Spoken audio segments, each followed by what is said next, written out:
mencakupi fonetik. Yang pertama, fonologi. Fonologi berasal dari dua kata Yunani, yaitu fon yang berarti bunyi dan logos yang berarti pengetahuan. Fonologi berarti ilmu tentang bunyi. Bunyi yang dimaksud dalam fonologi adalah bunyi bahasa. Bunyi bahasa adalah bunyi yang dihasilkan oleh alat ucap manusia atau disebut dengan artikulatoris. Contohnya alat ucap adalah bibir, gigi, lidah, rongga hidung, dan sebagainya.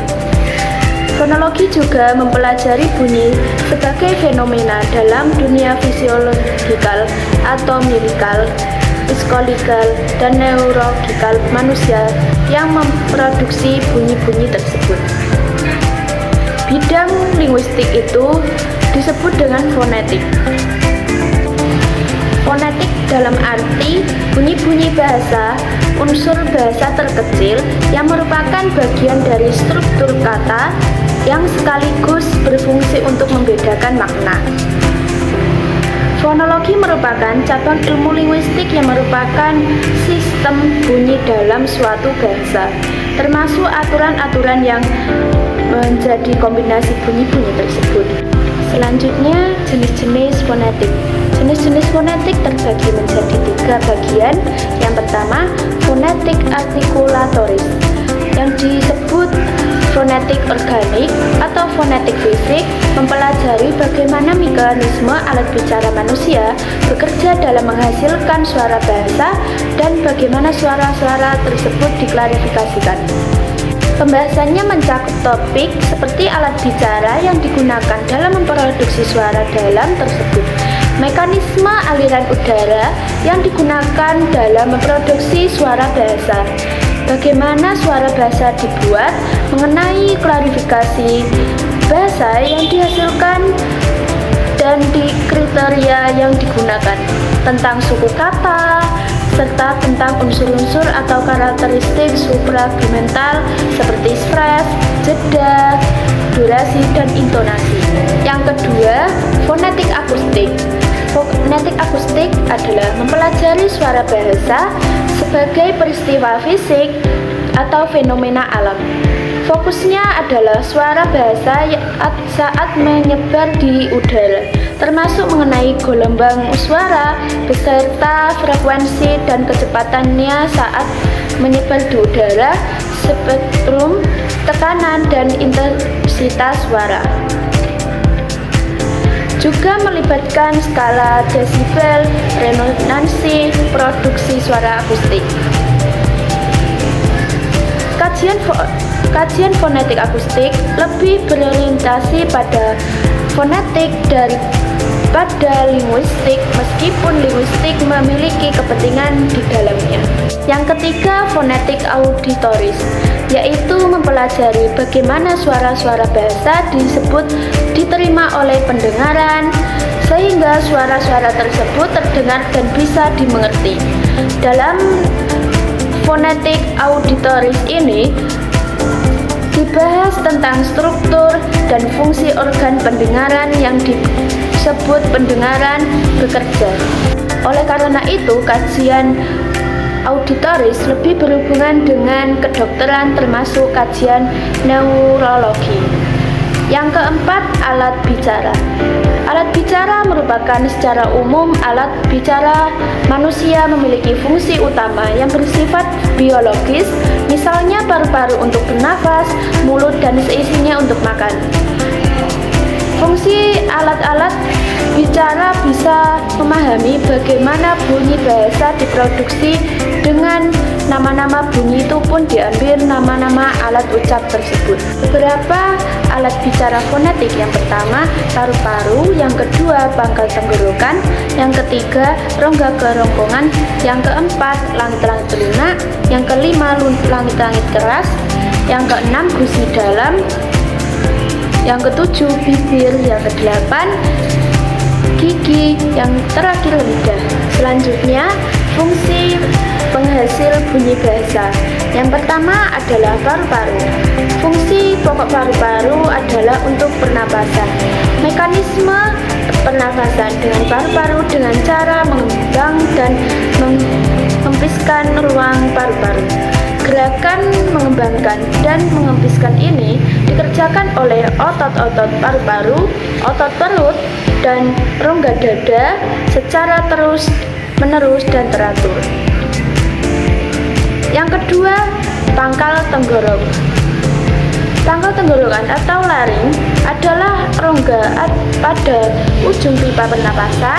Salah satu komponen yang penting dalam laring ini adalah adanya sepasang pita suara. Sepasang pita suara ini dapat membuka lebar, membuka, menutup, dan menutup rapat.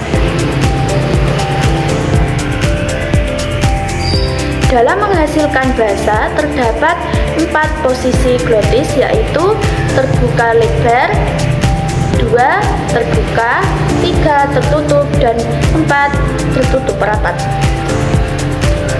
Yang ketiga, rongga kerongkongan. Rongga kerongkongan atau faring adalah rongga yang terletak di antara pangkal tenggorokan dengan rongga mulut dan rongga hidung. Fungsi utamanya adalah untuk makan dan minum. Dalam pembentukan bunyi bahasa, perannya terutama hanyalah sebagai tabung udara yang akan ikut bergetar bila pita suara bergetar. Selanjutnya, klarifikasi bunyi.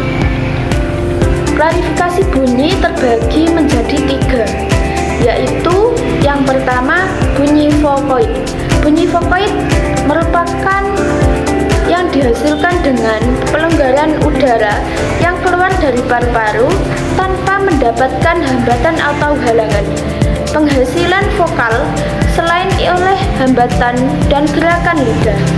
Dalam gerakan bibir menghasilkan vokal, terdapat 2 posisi yang bulat atau tidak bulat. Yang tergolong posisi bulat yaitu U dan O. Yang tergolong posisi tidak bulat yaitu I, E, dan A. Yang kedua, bunyi kontoid. Bunyi kontoid adalah bunyi bahasa yang dibentukkan aliran udara menemui berbagai hambatan atau penyempitan. Ciri kontoid lebih banyak oleh sifat hambatan, tempat hambatan, atau penyempitan arus udara. Ukuran ini memberikan kontoid yaitu titik artikulasi, posisi glotis, dan cara hambatan. Titik artikulasi adalah pertemuan antara artikulator aktif dan artikulator pasif. Dalam diperoleh kontoid ada bilabial. Yang pertama, B, P, M, W. Baliodental, V, dan F. Apicodental, lamino-alveolar, D, T, N, Z, S, I, dan R. Laminopalatal, J, C, S, N, Y. Dorsolaevar, G, K, X, N. Faringal, H, dan glotal. Posisi glotis yaitu keadaan pita suara apakah terbuka atau tertutup. Jika tertutup akan menghasilkan kontoid bersuara yaitu B dan G. Dan jika glotis terbuka dihasilkan kontoid tak bersuara misalnya P, T, K. Jenis-jenis kontoid yang pertama hambat, ada A, D, G, P, T, K. Frikatif ada V, F, Z, S, X, dan H. Arfikat C dan C.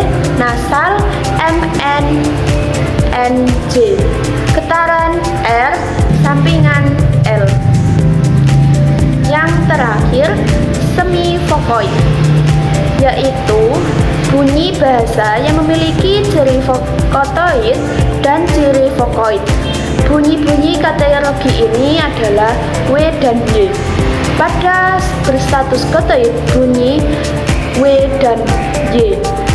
Di dilafalkan nyata seperti pada kata wajib atau yakin. Pada waktu berstatus vokoid, bunyi W dan Y dilafalkan sebagai bunyi glide, seperti pada kata jual atau biar. Sekian, terima kasih. Wassalamualaikum warahmatullahi wabarakatuh.